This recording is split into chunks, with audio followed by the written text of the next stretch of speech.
सुप्रभात बच्चों आज हम 15वां अध्याय सूरदास के पद हम पढ़ेंगे। आप सभी अपनी किताब ओपन कर लीजिए और उसमें सूरदास जी के पद देखिए। बच्चों यहाँ पर ये जो पाठ है, यहाँ पर सूरदास जी ने बालक श्री कृष्ण की बाल लीलाओं का वर्णन किया है। सूरदास जी को बाल मनोविज्ञान का बहुत गहरा ज्ञान था और इन पदों में बालक श्री कृष्ण की लीलाओं में सहजता, मनोवैज्ञानिकता और स्वाभाविकता को देखा जा सकता है।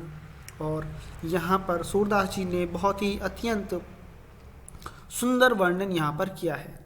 तो मैं पहला पद पढ़ रहा हूँ, आप सभी ध्यान दीजिएगा। मैया कभी बढ़ेगी चोटी, कितनी बार मोही दूध पियत भई, यह अजहू है छोटी।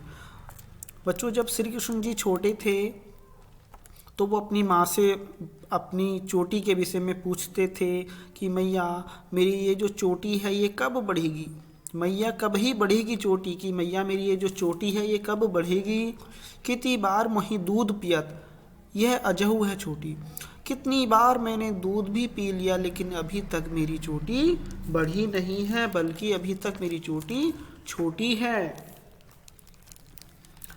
तू जो कहती बल्कि बेनी ज्यों है, हुए है लांबी मोटी। अब यहाँ पर श्री कृष्ण जी कह रहे हैं कि तू जो कहती, अब श्री कृष्ण जी अपनी माँ यशोदा से कह रहे हैं कि तू जो कहती है कि बल की बेनी ज्यों, कि तेरी भी कि लला तेरी चोटी भी बलराम दाऊ भाई की तरह ही हो जाएगी। जैसे उनकी चोटी लंबी है, मोटी है, तुम्हारी चोटी भी दूध पीने से बलराम की तरह लंबी और मोटी हो जाएगी। काढ़त गुहत नहावत वावत जय हे नागिनी सी भोई लोटी। तो यहाँ पर आगे कह रही हैं, ऐसे में श्री कृष्ण जी अपनी माता यशोदा से कहते हैं कि हे माँ, मुझे बार बार नहलाने से, काढ़त गुहत यानी कि वो कह रहे हैं श्री कृष्ण जी की मेरी जो चोटी है, मेरे जो बाल हैं, इनको बार बार काढ़ने से, बार बार मुझे नहलाने से और इन बालों को गूंथने से ये जो मेरी नागिन के समान जमीन पर लौटने लगेगी। ये जो चोटी है मेरी नागिनी सी भोई लोटी की, नागिन के समान इस धरती पर, भूमि पर लेटने लगेगी। वो आप मुझे ऐसा कह कहकर मुझे नहलाती हैं, मेरे बालों को काढ़ती हैं। कांचो दूध पियावत पची पची, देती ना माखन रोटी।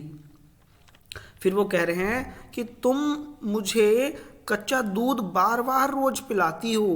कांचो मीन्स कच्चा, दूध पियावत पची पची, कि तुम मुझे बार बार कच्चा दूध पिलाती हो पर मुझे माखन रोटी खाने को नहीं देती हो। देती ना माखन रोटी, कि तुम मुझे माखन रोटी खाने को नहीं देती हो।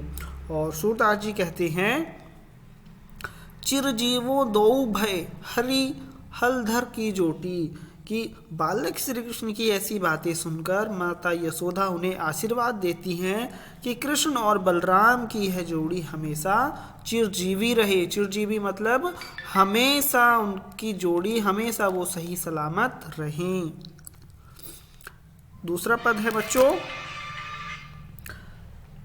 तेरे लाल मेरो माखन खायो। अब दूसरे पद में एक गोपी है जो कि माता यशोदा से शिकायत करने आती है कि तेरो लाल मेरो माखन खायो, कि श्री कृष्ण जी की जो शरारतें हैं उनको लेकर गोपियाँ श्री कृष्ण जी के घर आती हैं और कहती हैं कि गोपियों के घर से चोरी करके दूध मक्खन आदि खा जाते हैं।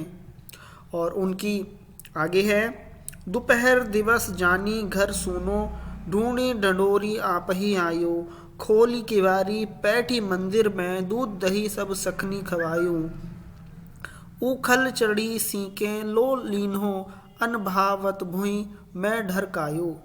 अर्थात दोपहर दिवस जानी घर सुनो, ढूंढी ढारो आप ही आयो, कि अब वो कह रही हैं गोपियाँ कि उनकी इस आदत से परेशान एक गोपी माता यशोदा से शिकायत कर रही है और कह रही है कि तुम्हारे पुत्र कृष्ण ने मेरा माखन खा लिया है। दोपहर के समय घर को सूना देखकर यह मेरे घर के अंदर घुस गया। ढूंढी ढंढोरी आप ही आयो कि ये मेरे घर के अंदर खुद ही घुस गया। दूध दही स्वयं खुद खाया, खोली की बाड़ी, यानी कि दूध दही खुद भी खाया और अपने साथियों को भी खिलाया। खोली की बाड़ी की किवाड़ों को खोलकर बैठी मंदिर में बैठकर दूध दही सब सखायो और खवायो, यानी कि उन्होंने भी खाया और उनके दोस्तों ने भी खाया। उखल चढ़ी सीखे को अनभावत भुई मैं ढरकायो, कि औखली पर चढ़कर छींके पर रखी मटकी उतार ली और खाने के बाद जो अच्छा ना लगा उसे जमीन पर फैला दिया। यानी कि जो उनको अच्छा नहीं लगा, अनभावत यानी कि जो उनको अच्छा नहीं लगता, भुई में ढरकायो कि भुई में यानी कि जमीन पर उन्होंने गिरा दिया। दिन प्रति हानि होती गोरस की है ढोटा कोने ढंग लायो, कि हे यशोदा माता, पता नहीं तुमने इसे क्या सिखाया है कि यह प्रतिदिन दूध दही की हानि करता रहता है। ठीक है। सूर श्याम को हटकी ना राखें ते ही पूत अनोखो जायो। अब गोपियाँ कह रही हैं कि गोपी यशोदा से कहती हैं कि तुम इसे मना क्यों नहीं करती हो, लगता है तुमने ही अनोखा पुत्र पैदा किया है। गोपियाँ माता यशोदा से प्रार्थना करती हैं और कहती हैं और उनकी शिकायत भी रखती हैं कि श्याम को हटके ना राखे थे ही पूत अनोखो जायो, कि तुम पता नहीं श्याम से कान्हा से क्यों नहीं मना करती हो ऐसी शरारतें करने के लिए, पता नहीं तुमने ये अनोखा पुत्र ही पैदा किया है। कहने का मतलब है बच्चों, यशोदा माँ को कुछ गोपियाँ ताने भी दे रही हैं। ठीक है। आप सभी इसको पढ़िए और इसको पढ़ने के बाद इसके प्रश्न उत्तरों को भी हम आगे कंप्लीट करेंगे।